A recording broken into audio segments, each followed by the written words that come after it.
Hi hello सर्वांना नमस्कार. यशमिना त्या मराठी चॅनलमध्ये तुमचे सर्वांचे स्वागत आहे. एक लग्न असेही भाग 74. मी रात्री सौरभ जाधवचा अंत्यसंस्कार करून आलोय. मॉम डोळे बंद करून शांत पण धारदार आवाजात म्हणाला. त्याचे शब्द ऐकून सोनाली सुन्न हो आली. धडकन बसली. तारा माहीला तर हा काय प्रकार सुरू आहे कळालंच नव्हतं. श्याम बाळा, असा राग डोक्यात घालून निर्णय घेणं चुकीचं आहे, माई म्हणाली. नाही माई, मी अजिबात कुणावर रागवलो नाहीये. मॉमने माझ्या भल्यासाठी सत्य लपवलं असेल हे समजू शकतो मी. कोणतीही आई तिच्या मुलाला कसं सांगेल की तो तिचा अन्यसर मूल आहे, श्याम म्हणाला. सगळे आश्चर्याने त्याच्याकडे बघत होते. भाई, माही आश्चर्याने म्हणाली. मी तुझा भाई नाहीये माही. देवांश भाई तुझा भाई आहे. मग मी तर डॅडचा मुलगा पण नाहीये. मी तर एक पाप. श्याम बोलतच होता की सोनालीने खडकन त्याच्या थोबडीत मारली.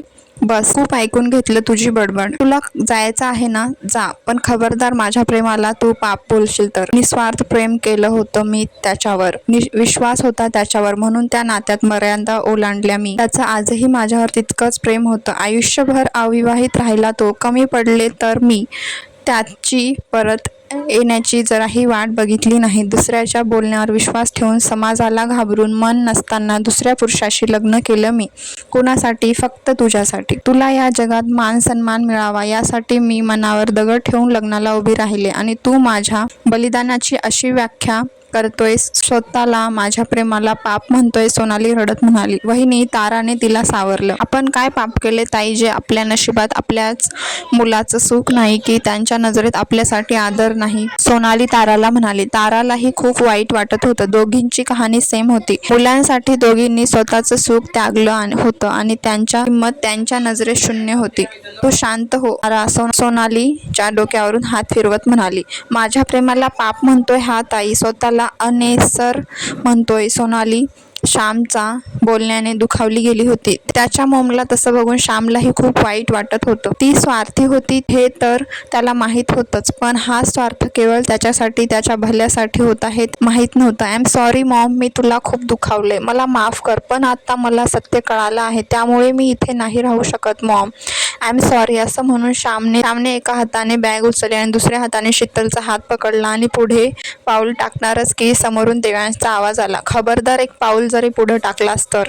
देवांशचा रागाने भरलेला आवाज सगळ्या मॅन्शनमध्ये गुंजला. भाई, श्याम त्याच्याकडे डोळे भरून बघत होता. देवांश आणि राजू आत आले. माईने रात्रीच देवांशला सगळ्या प्रकाराबद्दल सांगितलं होतं आणि म्हणूनच तो सकाळच्या पहिल्याच फ्लाईटने मुंबईला आला होता. भाई बघ ना, हा काय म्हणतोय, माही देवांशला मिठी मारून रडत म्हणाली. तो काही म्हणू दे, तो आपलाच भाऊ आहे आणि राहणार. देवांश तिचे डोळे पुसत म्हणाला. श्यामच्या डोळ्यातून पाणी येत होतं. तुला माहित आहे श्याम, मला ना नेहमी वाटायचं की माझ्यापेक्षा लहान बहीण किंवा भाऊ असावा. मी आईला नेहमी म्हणायचो. तेव्हा मॉम घरी आली. देवांशने सोनालीकडे बघितलं. तिचं आणि माझं नातं काय आहे हे त्यावेळी समजत नव्हतं, पण ती मला एक छोटंसं बाळ देणार म्हणून खूप खुश होतो मी. तुझा जन्म झाला. डॅड सोबत तुला पाहण्यासाठी मी हॉस्पिटलमध्ये गेलो होतो. डॅडने तुला त्यांच्या हातात घेतला आणि कपाळावर ओठ टेकवले आणि माझ्याकडे पाहून म्हणाले, देवांश हा तुझा छोटा भाऊ आहे, त्याला कधीच अंतर देऊ नको. ते त्यावेळी असं का म्हणाले हे आज कळालं. त्यांनी तुला माझ्या मांडीवर दिलं. तू तुझ्या छोट्या छोट्या डोळ्यांनी माझ्याकडे पाहत होतास. किती खुश झालो होतो मी तुला माझ्या आयुष्यात पाहून. मग डॅडप्रमाणे मी पण तुझ्या कपाळावर ओठ टेकवले आणि तू हसला.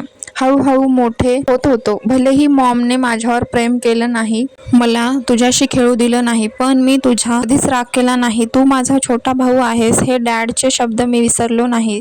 जर डॅडने स्वतःहून तुला त्यांचा मुलगा मानलं, मग तुझी हिंमत कशी झाली स्वतःला या घरचा मुलगा नाही म्हणायची? काय सत्य काय खोटं मला काही माहीत नाही. मला फक्त एकच माहीत आहे की तू माझा छोटा भाऊ आहेस. तू श्याम दिनेश सरपोजदार आहेस आणि हेच माझ्यासाठी सत्य आहे, देवांश म्हणाला आणि श्यामने त्याला रडत मिठी मारली. हो भाई, मी तुझाच भाऊ आहे. मी श्याम दिनेश सरपोजदार आहे, श्याम रडत म्हणाला. सोनालीने पण त्याला मिठी मारली. देवांशच्या एका बाजूने श्याम तर दुसऱ्या बाजूने माही उभे होते.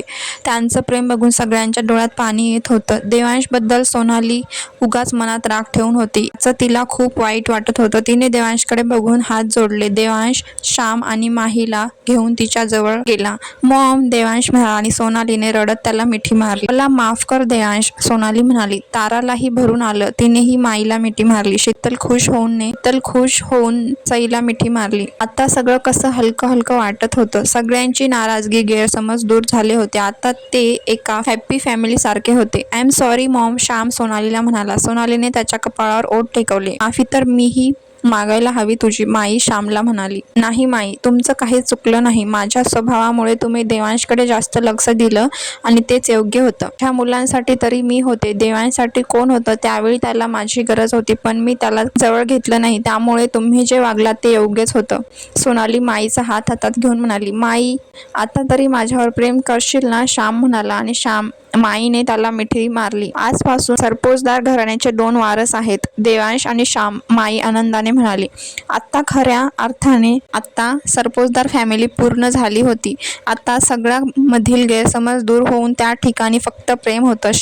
सौरभ जाधवचं नाव श्यामच्या आयुष्यात येणं हे त्याच्यासाठी सकारात्मक ठरलं. कदाचित श्यामला जर त्याचं सत्य कळालं नसतं तर तो आज त्याच्या मनात कुठेतरी हेच धरून चालला असता की त्याला मुद्दाम देवांशपेक्षा कमी समजल्या जातं आणि सोनाली सुद्धा देवांचा राग करत राहिली असती. म्हणतात ना, जे होतं ते चांगल्यासाठीच होतं. वॅकेशन संपलं होतं. सई आणि शीतल चांगल्या मार्काने पास झाल्या होत्या. देवांशने सईला ऑफिस जॉईन करायला लावलं. ती सतत जवळ असल्याने देवांश तिच्यावर प्रेम करायचा एकही सही सोडत नव्हता. दोघांचं प्रेम फुलत होतं आणि त्याच्यासोबत राहून ती बिझनेस मधील बरेच बारकावे पण शिकत होती. श्यामची फॅक्टरी बनून तयार झाली होती. सगळ्या मशीन बसल्या होत्या. ऑफिस स्टाफ जमला होता. या सगळ्या शीतल त्याच्या बरोबरीने उभी होती. त्यांच्या फॅक्टरीचं उद्घाटन माईच्या हस्ते करण्यात आलं आणि त्याला त्याचे बनवलेले कपड्यांचे डिझाईन पहिल्यांदा मार्केटमध्ये लॉन्च करायचे होते. त्यासाठी त्याला मॉडेल हवी होती, पण खूपच चार्ज घेत होते आणि अशातच एका बिझनेस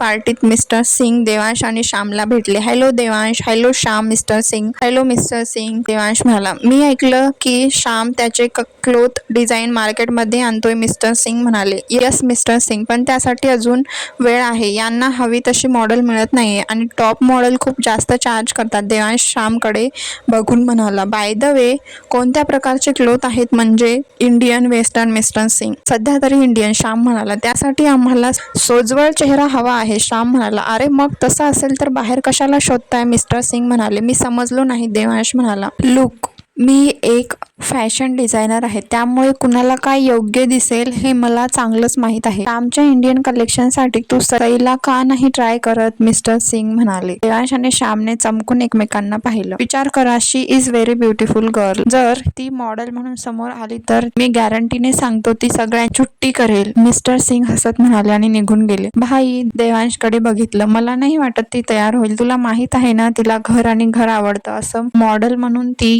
सगळ्यांसमोर नाही जाणार. त्या दिवशी एवढा मीडिया बघून घाबरून गेली होती ती.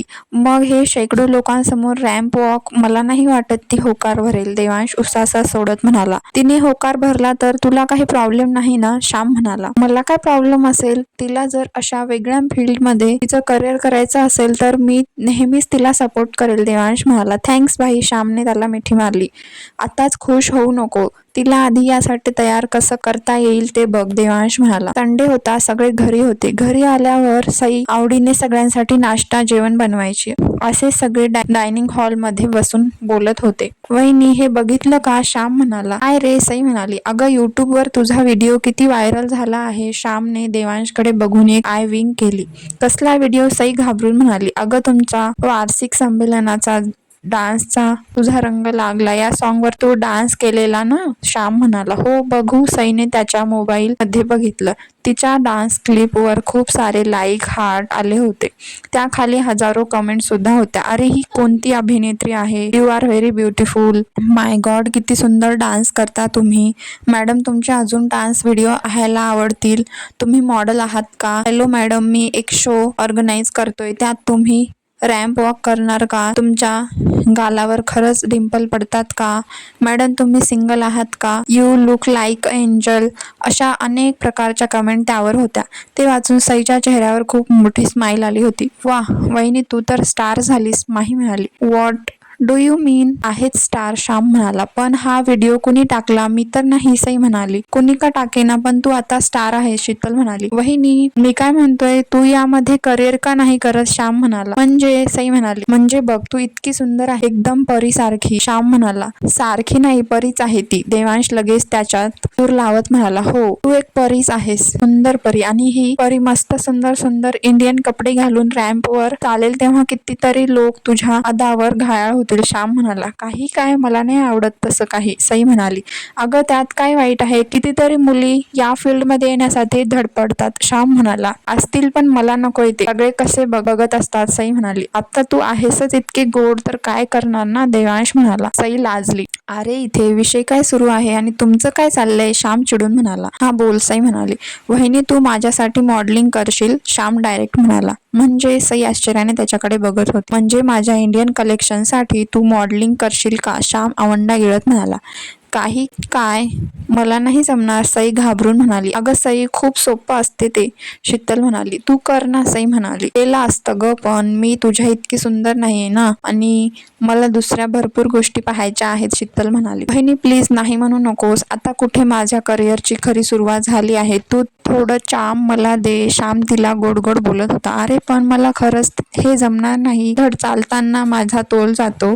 ते तर देवांश असतात सावरायला, म्हणून रॅम्प वॉक कसं करणार? सई म्हणाली. तुला त्याची ट्रेनिंग देऊ आम्ही, देवांश म्हणाला. तिने बारीक डोळे करून त्याच्याकडे बघितलं. बेबी गर्ल, विचार करायला काय हरकत आहे? हे सगळं तू श्यामसाठी, त्याच्या करिअरसाठी म्हणून कर, देवांश म्हणाला. प्लीज, शीतल आणि श्याम म्हणाले. ओके, सई ओठ बाहेर काढून म्हणाली. येस, थँक्स वहिनी. श्याम आनंदाने नाचत म्हणाला. I am very happy. Devansh तिला मिठी मारून म्हणाला. माई मॉम काय म्हणतील? सई म्हणाली. यू डोंट वरी, मी समजावतो त्यांना, देवांश म्हणाला. देवांशने माईकडून तिच्या मॉडेलिंगसाठी परमिशन घेतली. घरचाच बिझनेस आहे म्हणून माईने होकार दिला.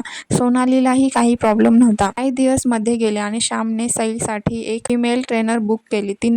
ती सईला रॅम्पवर कसं चालायचं, लुक कसा द्यायचा, कसं आणि किती स्माईल करायचं, या सगळ्या गोष्टी शिकवत होती. ही शो टॉपर असणार होती. तिच्या आजूबाजूला इतर मॉडेल सुद्धा असणार होत्या. शो झाल्यानंतर त्या कपड्यांमध्ये फोटोशूट पण होणार होतं. अखेर 15 दिवसांच्या ट्रेनिंग नंतर सई रॅम्प वॉकसाठी पूर्णपणे तयार झाली. एक भव्य हॉलमध्ये आज सईचा आणि श्यामचा पहिला रॅम्प वॉक शो होता. देवांश सरपोतदारचा भाऊ म्हणून बरीच मोठमोठी हस्ती तिथे आल्या होत्या. देवांशने जवळपास सगळ्या मोठमोठ्या VIP लोकांना आमंत्रित केलं होतं. Film maker, actor, fashion world मधील मोठमोठ्या प्रसिद्ध व्यक्ती, अशी सगळी लोक तिथे उपस्थित होती. बॅक साईडला सई तयार होत होती. तिला बरीच भीती वाटत होती. सगळं ठीक तर होईल ना, याची तिला भीती वाटत होती. श्याम, शीतल, रुद्र सगळ्यांनी तिला धीर देत समजावलं होतं. आता स्टेजवर जायची वेळ जवळ येत होती आणि तिची धडधड वाढत होती. तितक्यातच देवांश तिच्या जवळ आला. बेबी गर्ल, देवांश म्हणाला. देवांश, तिने त्याला मिठी मारली. भीती वाटते, देवांश तिच्या केसांवर किस करत म्हणाला. सई म्हणाली. देवांश, इतक्या नजरा माझ्यावर असणार, माझं काही चुकलं तर? सई म्हणाली. काहीच होणार नाही, आणि तू असा विचार कर की तिथे तुझा आणि माझ्याशिवाय कुणीच नाही. तू फक्त माझ्याकडे पहा, मी एकदम समोरच असेल. विसरून जा की इतर कुणाच्या नजरा तुला पाहत आहेत. त्या दिवशी डान्स कसा केला मला इमॅजिन करून आजही तसंच कर. समोर फक्त मी उभा आहे आणि तुला फक्त माझ्यासाठी परफॉर्मन्स करायचा आहे, ओके? देवांश तिच्या चेहरा हाताच्या उंजळीत घेऊन म्हणाला. तिच्या चेहऱ्यावर काही प्रमाणात भीती कमी दिसत होती. देवांशने तिच्या कपाळांवर ओठ टेकवले आणि ऑडियन्समध्ये जाऊन बसला. शो सुरू झाला होता. एक एक करत मॉडेल्स रॅम्पवर चालत सगळ्यांसमोर येत होत्या. सगळ्यांना श्यामच्या कंपनीने बनवलेले कपडे आवडत होते. सगळे आपसात त्याची तारीफ करत होते. ऑडियन्स मध्ये तारा, माई, सोनाली, माही, कल्याणी, गिरिजा सगळ्या एकत्र बसल्या होत्या. प्लीज सई कधी येणार? कल्याणी आधीरतेने म्हणाली. हो ना, याच सगळ्या येत आहेत, गिरिजा म्हणाली. घाबरली तर नाही ना पोर? कल्याणी काळजीने म्हणाली. आई आहो, सई शो स्टॉपर आहे ती. सगळ्यांच्या शेवटी येणार, तारा हसत म्हणाली. म्हणजे? गिरिजा म्हणाली. म्हणजे वहिनीने सगळ्यात बेस्ट ड्रेस घातला आहे आणि हा ड्रेस घालून ती सगळ्यात शेवटी येऊन इथे सगळ्यांच्या समोर फ्रंटला उभी राहणार, माही म्हणाली. अगं बाई, हो का? गिरिजा म्हणाली. त्यामुळे काय झाले पाहूया पुढील भागात. हा भाग कसा वाटला कमेंट करून नक्की सांगा. भेटूया पुढील भागात. नवीन असल्यास आपल्या चॅनलला सबस्क्राईब करायला विसरू नका.